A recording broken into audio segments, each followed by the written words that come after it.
सभी भाइयों एवं बहनों से विनम्र निवेदन है कि यह वीडियो पूरा देखें, क्योंकि मैं आज संपूर्ण चाणक्य नीति में 8वां अध्याय का सार कहने चल रहा हूँ।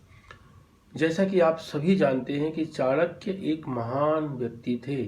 उनकी नीतियों को यदि आप अपने जीवन में अपनाएं तो आप अपने जीवन में बहुत ज़्यादा उन्नति और बहुत ज़्यादा यश प्राप्त कर सकते हैं। आइए शुरू करते हैं।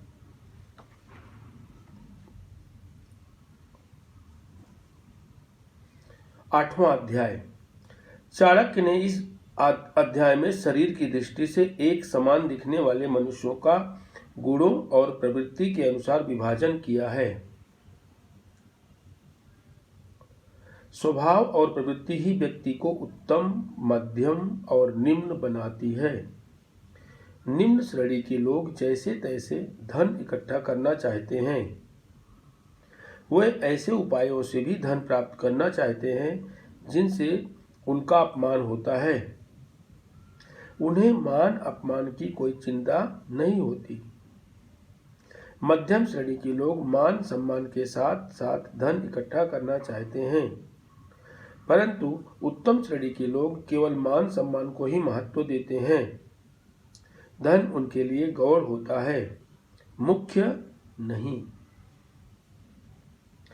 चाणक्य कहते हैं कि व्यक्ति जिस प्रकार का भोजन करता है, जैसा अन्न खाता है, उसकी संतान भी वैसे ही होती है। यह संकेत है कि भोजन केवल स्वाद या पेट भरने की दृष्टि से ही महत्वपूर्ण नहीं है।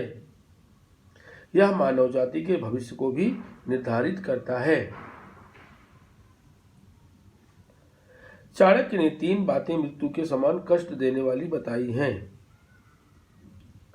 वृद्धावस्था में मनुष्य की पत्नी की मृत्यु होना, धन संपत्ति का दूसरों के हाथों में जाना और खान पान के लिए दूसरों पर आश्रित रहना। इनमें से 2 का अनुभव तो किसी भी अवस्था के व्यक्ति को हो सकता है, लेकिन एक का संबंध विशेष अवस्था से है। इस ओर संकेत करके आचार्य ने जीवन के कटु सत्य को उजागर किया है। उससे उस अवस्था में पुरुष की निरीहता भी प्रकट होती है।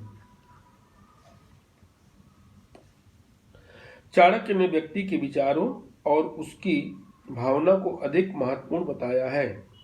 उन्होंने कहा है कि लकड़ी, पत्थर और धातु की मूर्तियों की यदि शुद्ध भावना और श्रद्धा से पूजा की जाए तो सब कार्य पूर्ण हो जाते हैं। इन मूर्तियों में भगवान का वास उस रूप में नहीं होता जैसा कि लोग मानते हैं। मनुष्य की उच्च भावनाएं अथवा विचार ही मूर्ति को माध्यम बनाकर पूजक का कल्याण करते हैं। अब मैं अध्याय नंबर 2 का सार कहने चल रहा हूं। आप ध्यान से सुने तो आज आपको 2 अध्याय का ज्ञान प्राप्त हो सकता है। पूरा वीडियो देखें। दूसरे अध्याय का सार। इस अध्याय के प्रारंभ में ही स्त्रियों की ओर ध्यान दिलाया गया है।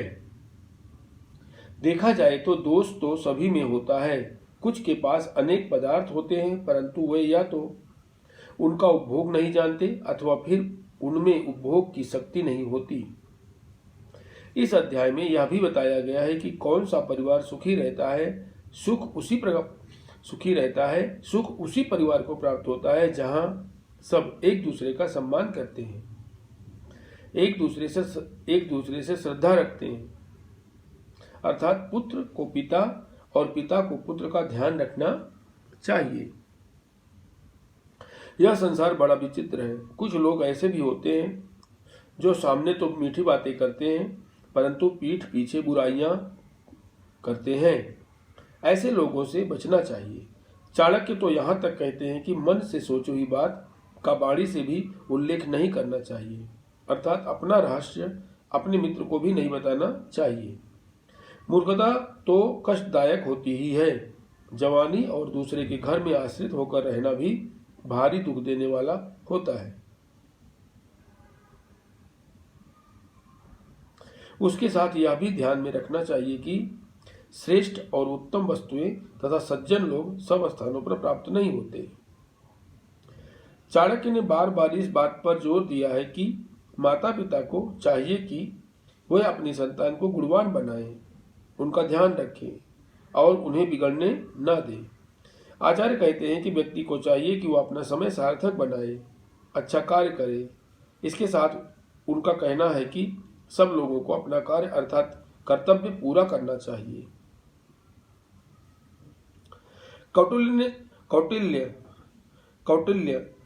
कौटिल्य ने मनुष्य को बार बार सचेत किया है कि उसे वास्तविकता समझनी चाहिए, गफलत में नहीं रहना चाहिए।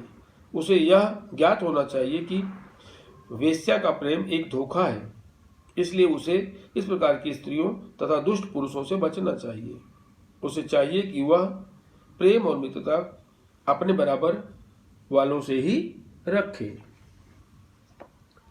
मैं नेक्स्ट वीडियो में पाठ 9 का सार समझाऊंगा, तो आप लगातार मेरे वीडियो को देखते रहिए, जिससे आप अपने जीवन में सफल बने। धन्यवाद।